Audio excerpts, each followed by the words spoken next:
Now let's focus on identity and access management, how IAM actually works, what happens. If this is the AWS cloud, the blue which is representing a AWS cloud or endpoint which I am trying to talk to, I have multiple ways to access a AWS service. I may use a management console, I may use command line, I may use AWS tools and SDK, and that would help me to reach to AWS, right? All of the things at the back end is basically a API. Whatever the method you choose, right? Everything is an API.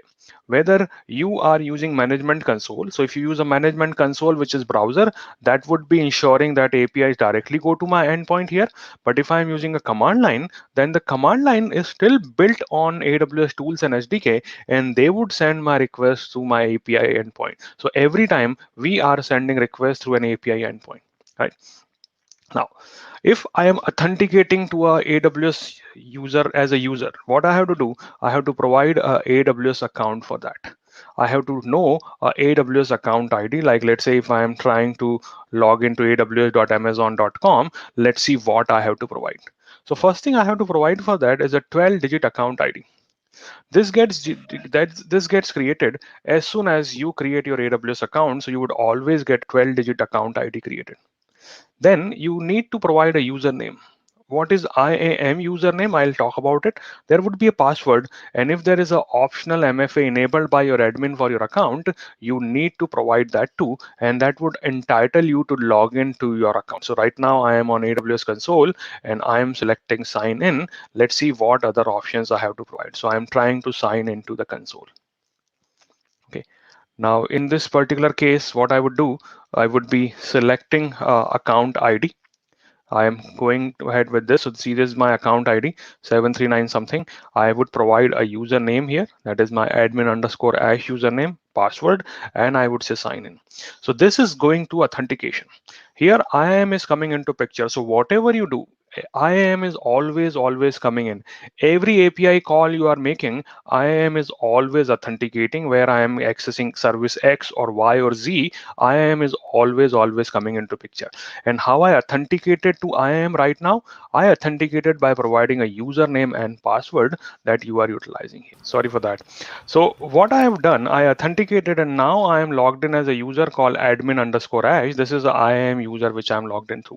So remember what I did, I logged in by using username and password. But if I'm using command line or AWS tools and SDK, then my authentication method changes. That time I have to provide something else, which is called access key and secret access key. It's like an alphanumeric number generated by AWS randomly for authenticating you. So anytime I have to use a CLI or I have to use a API, or let's say I am here having a screenshot of using PyCharm, that is where I have to provide an access key and secret access key. So that would be required for my command line access and my AWS tools access. So we'll see how it actually works. Let's go ahead and create a hypothetical situation so that we can learn about IAM. IAM can do a lot of things for you. What I am interested right now is, now, do you see Notepad now, everyone? Okay. Now, what I am going to do, I am going to the hypothetical situation. I would be creating, let's say my task is to create some groups, some users, and give them some permission. This is my task given to me by my manager, and we want to create and use this task. Let's see. My requirement is I have to create a dev group that would be made up of two developers, D1 and D2, and they should be given a permission to perform things like they can do S3 full access and they can do EC2 full access. That is my requirement. Okay, this is developer group. Then I want to have a QA group. I would have two users there, Q1, and I would have a user called Q2, Q1 and Q2, Q2 user. They would have S3 read only access. They do not need maybe write access. And for EC2, I want to ensure that they can only do EC2 run instance API call only if region is equal to Ireland and only if they select the instance type equal to t2.micro. If they deviate from it, I don't want them to get that done. This is my basic requirement, and I also going to make a James Bond user in my account, admin007. He or she would have full admin right. That's what I want to achieve. So this is what I'm looking to create in my AWS account right now. Let's see how we will go about it, and that would help you to understand IAM in better way. Let me start by first thing by creating groups. Then I will create users. I will then focus on permission. Now, when I talk about IAM mostly is considered useful for four things. There are multiple, but these are common things. Users, groups, then we have policies, and then we have roles. So we will discuss roles a little later. Let me focus on these three things now. So hopefully everyone is clear what I want to achieve. I want to solve this business problem by creating IAM user. So let's get started with that. All right. I'm going back to IAM console. IAM is a global service. So as soon as I select IAM, I would be able to see in my console, like right now I see Ireland here. If I select IAM, it would start showing me that it is a global service. Whatever you create through IAM would affect the whole AWS environment, and that's what we are going to see in this case in a minute. IAM is for user authentication. Every request in AWS has to go through IAM and it would control who can do what in your account. Okay, so we are going to go to IAM, and as you can see, as it rendering, I am now into global. Here I get a quick dashboard like user groups, users, roles, policies, identity provider. Now let me focus on user groups here. IAM is identity and access management, exactly Logeshwaran, thank you. So user groups, I do not have any groups. User group is a collection of IAM users. So let me create a group first. When I'm creating a group, it would be going through a wizard based process. All of these stuffs can be done through command line also. But right now I'm going to select a user group name. Let's call it dev group. Let's make it a little easier. So understand dev group, right? If I want, at the same time, I can add multiple users here, but let's not go ahead and do that. We will do this little later. So I'm just going ahead and say, let me create a group here. Why I use Ireland, Keith? London relatively is a new region. Some services may not still be available into London. And that's why, Keith, I am using Ireland because Ireland is a region which existed long before London came into existence. And that's why it has lots of other services which probably may not be always available into London. That's only the reason, no other reason apart from that. Okay, so I have created a dev group. User 0, no permissions defined on that. That's okay. Let me create another group here. Let's see. Let's call this particular group QA group, right? This is what I wanted to achieve, and I would be going ahead and say create a group. So dev group and QA group, these are the two QA groups I have, two groups I have created. Now next thing I am going to do is create users. So I'm going to create users here. This is my user section, and I would be able to utilize users. Let's add users. Now let's see how the users are created. So when I'm creating a user, I would be given a choice. Hey, what kind of access you want to give to this user? Will he or she be allowed to access things only from console, or will they be also allowed to access your command line interfaces? So that's what we have to select. So first thing I'm doing here, as I am selecting a username, let's say call it D1. Same place I can add multiple user D2. I am adding Q1, I am adding Q2, and let's add another user called admin007. This is our James Bond user who would be able to perform lots of stuff. So this is my admin007 user. Now here I have an option to select what kind of access I want to give. Do I have a use case for this user to access my AWS services only from management console? If that is true, then I would only select this checkbox. So this checkbox would set username, which I have already selected, and I would be given a choice to either auto generate a password or create a custom password for me. This is a checkbox, right? So here is my custom checkbox, and I have selected a password for this user. These users would have a password set for them. Obviously, you can force a user to change their password, so they have their own private password and nobody knows about it, so they can utilize this thing. So password can be set. I can configure a password policy. Not sure if it is matching. Yes, it is matching. And I'm saying, hey, user must create new password. I'm unchecking it. So what I did, I have created 5 users. Still, I haven't clicked on finish, but this is how I am creating 5 users for myself. Next thing, same password for all. Yes, this is right now happening. So what we do in these cases, we select this. So what would happen, that as soon as they log in, they would be asked to first change password before doing anything. So that time they can decide what password they want to keep. So this is the policy which you can enforce. User must create a new password at next sign in. For demo purpose, I'm using same password, but probably you would be making different password for them. And this can be done through automation also, so you can randomly generate password also if you want. So that is my password option, right?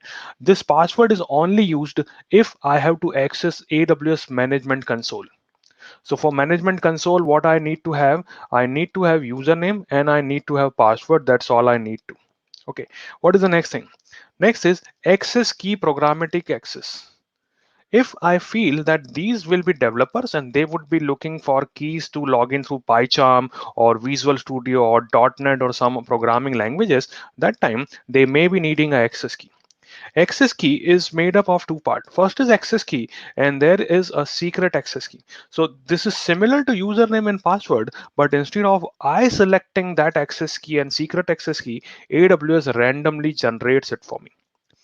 This is a very important piece of information which you should safeguard, because if somebody is able to get hold of it, they can pretend like you, they can perform all the stuff in your account. So access key and secret access key is basically your username and password if you want to access things from command line or API or SDK or any other development tool. So you can select it, right? Hopefully everyone is clear. I have selected 5 users. I am giving them both type of access and I am setting a password for them. Let me say no, I want a custom password for them. Let me set up again if we have, yes, and I can say all right, now let me go to next. So I go to next permission. Right now, I am not giving them any permission. I am just creating users. Later, I would give permission so that I can walk you through the process. But same time, you may add users to the group or copy permission from existing user like a template or attach existing policies. So we'll talk about that. So right now, I have created these 5 users. User has no permission. I have been given explicit warning. I agree. By default, when a user is created, they would have no permission at all. So I have just created 5 users for me without having any permission. Right. So hopefully users are ready. How users log in, their URL for login would be little bit of difference. See this. What they use, user with management console access can sign in from this. This is your URL which user would be using to sign in. Can anyone tell me what this first number represents here? What is this HTTPS and a number representing here? What this number is all about? Account ID, exactly. This is the account ID. So it is showing me that who is this account belongs to. What is the account ID? AWS account ID. And when you log in, you get authenticated from that. This is root account. Root account is email address, I would say. It's not root account, but it is a AWS account ID. So if somebody wants to log in, what they can do, they can take this URL, go to a browser. Let me open a browser here by in incognito window and say, hey, I want to log in.